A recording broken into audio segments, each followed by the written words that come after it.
What's up, y'all? It's your girl Jay Renee with Prison Riot Radio. I hope that you're doing well. This evening, we have a brother on the phone by the name of Tamik Kirkland. He is a wrongful conviction, okay? He's going to talk to us about his case, what happened, and what led to his wrongful conviction. All right, hey, brother, how you doing? Hey, what's up? What's up?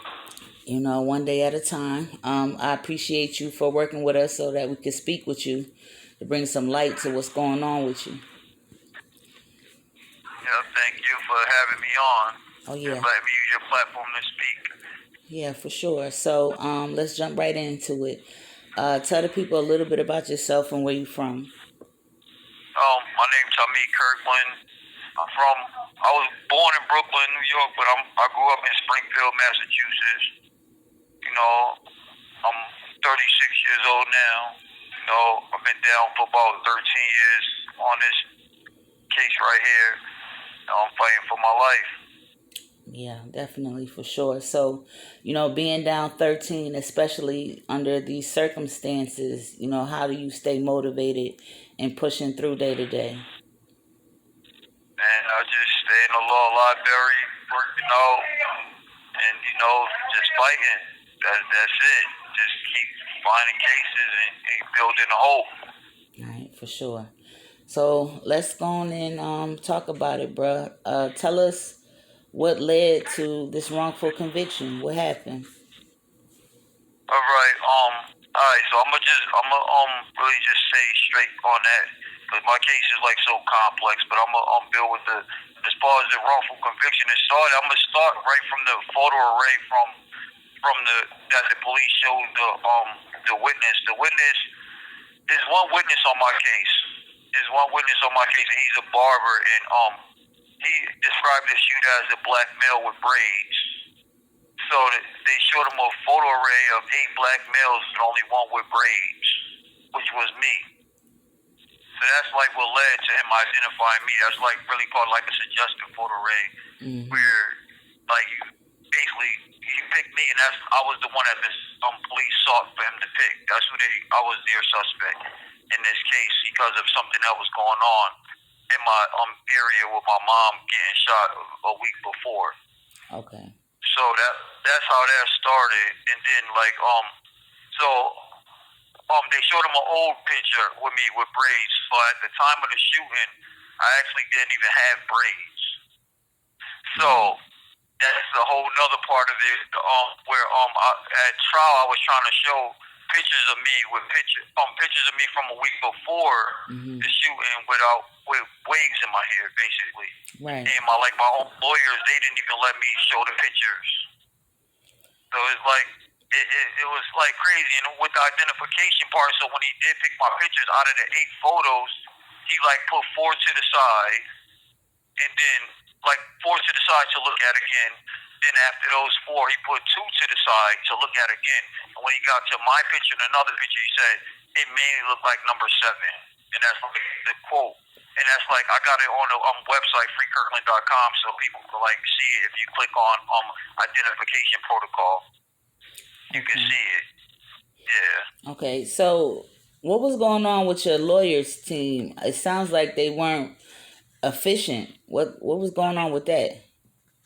Like that. I feel the same way. Like it was definitely ineffective assistance. They showed him photos of me. They showed us of me in the hospital after I was shot by the police.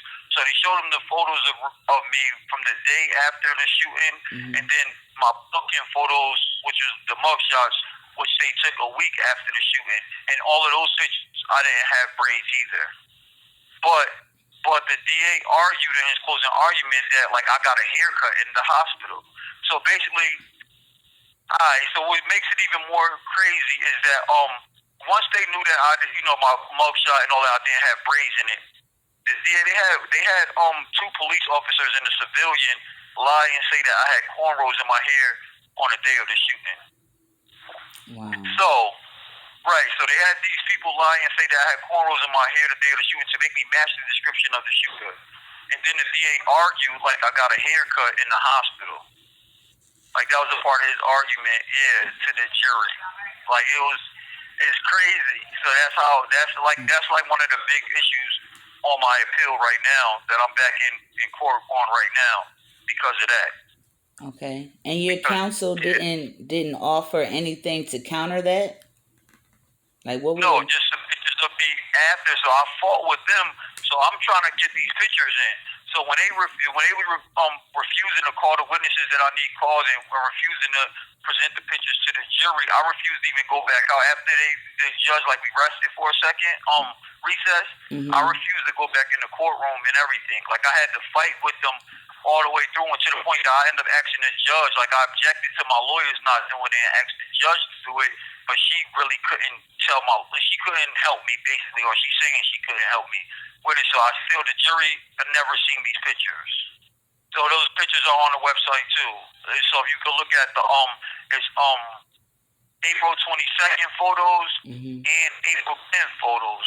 Both of those are two sets of pictures with two different visitors that my lawyers could have called up to help me authenticate the pictures, but they chose not to. That's crazy.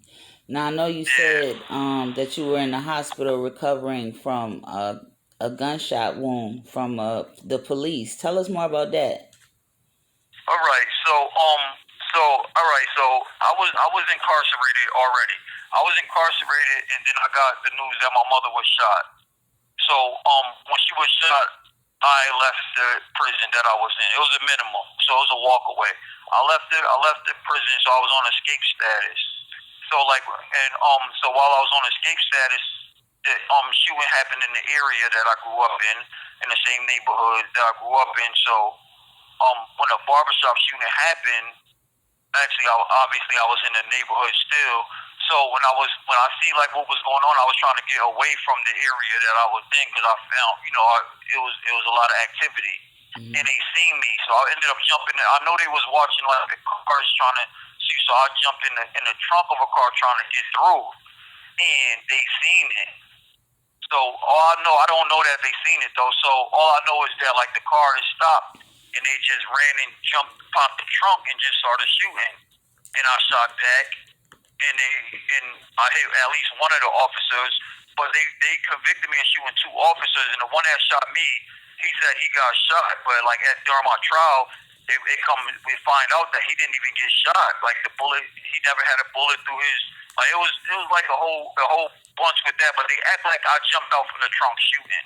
Got you. But they lied, and I don't have the video to say what happened. I don't have I didn't have any of that. I don't have any witnesses to say what happened. But the only way that I'm able to fight that they shot first, if you look at the police reports, I have those police reports on the website too. But you have to like scroll down to wrongful police shooting, and you got the officer that lied, the one that shot me, who said I popped up off the trunk. You can see the state trooper that he was with that did get shot. He in his report, he's saying that the officer reached in and popped the activated the trunk release. And they said he went back and pushed the trunk open in the car. It was a 12-year-old girl, daughter in the car too at the time, but I didn't even know she was in there either. But her she got a statement too saying that the officer reached in the car and popped the trunk. So, but he lied saying like I just jumped out from the trunk shooting, and then his supervisor, we got his report on the website too, saying that they had the trunk partially open. They was giving me orders to show my hand and all of this stuff, but even the one that shot me didn't even see that. Right. So it's like a bunch of lies and like how they just try to cover up what happened. And then once something like this happened, it felt like they had to put the murder on me. Right. Just to justify all of the other stuff that went on. Yeah. Yeah, to cover their crimes. So you're currently seeking an appeal, right? I'm fighting for the appeal right now. Okay. I'm in actually my date. I have a date for my oral argument is on November 7th, 2022. And that's like the oral argument for the rest of my state appeals. So like my lawyers, he's on it. Like he put a lot of this in. We didn't really argue about the police shooting because I don't have like the video, I don't have any evidence to back me up, so it's just my word versus theirs, and it's no good. I'm talking about to the point that, like I said, he said he got shot. They gave me 20 years for shooting one of these officers that never got shot. Like, I got his medical records on the website also. And you can see, like, what really happened here. People go to freekirkland.com, like, you can, like, really see, like, how this played out. And, I got that issue about the braids. That's just one of the issues on my appeal. That's one of the strong ones, because you got these officers lying on a central part of my defense. So that's like crazy. So that's one of our bigger issues. But then we have, like, the other, aside from the photo array being bad with me being the only person with braids in it, the police did a lot of other improper procedures during like getting the identification. It was like a lot of stuff that was wrong with it, to the point that even one of the judges on the case said that, he said like that if this expert would have testified at my trial, this would have weakened the identification also. And this is the only direct evidence of me from the case. So that's like another failure on my lawyer's part for not pulling these experts through, because of all of these issues with my identification in the first place. Right. So it's like, it's a bunch more stuff, man. So it's kind of crazy. Yeah, that is a lot, bro. But we know, and they have shown that the police do lie. Especially when they don't have no body cams, and they lie with body cams. So we can only imagine. Right. So what do you need from us, the public? Do you have any petitions or anything out? Like, how can we support you? I didn't even have anyone. I don't even know how to get a petition done. So all of this is really just me just fighting, trying to reach out and trying to build up public support, and I'm just trying to get the public to pay attention to my what's going on with my case and what they did to me, and what's in the wrongful conviction, like especially like with the police line, like all of those parts, because of the politics involved with my case. So once it became big news with the escape and all of that, with the news of my mom and how the media just played it, it was like so big, and the politics that got involved with my case, even just from me escaping from the DOC, Department of Corrections, which is ran by the governor. So it's like a lot here. You know what I'm saying? So like all of the it's like two prosecutors that from my case, right after my conviction, they both became the judges. One of my defense attorneys became a judge. Like, so this is how serious it is. So I feel like if nobody's paying attention to the wrong things that they do to not even just me, but just the people in general, like they deny the issues and sweep it under the rug just so it don't become a big deal. They feel like there's no eyes on it. So that's what my main purpose was, just getting people to pay attention to it.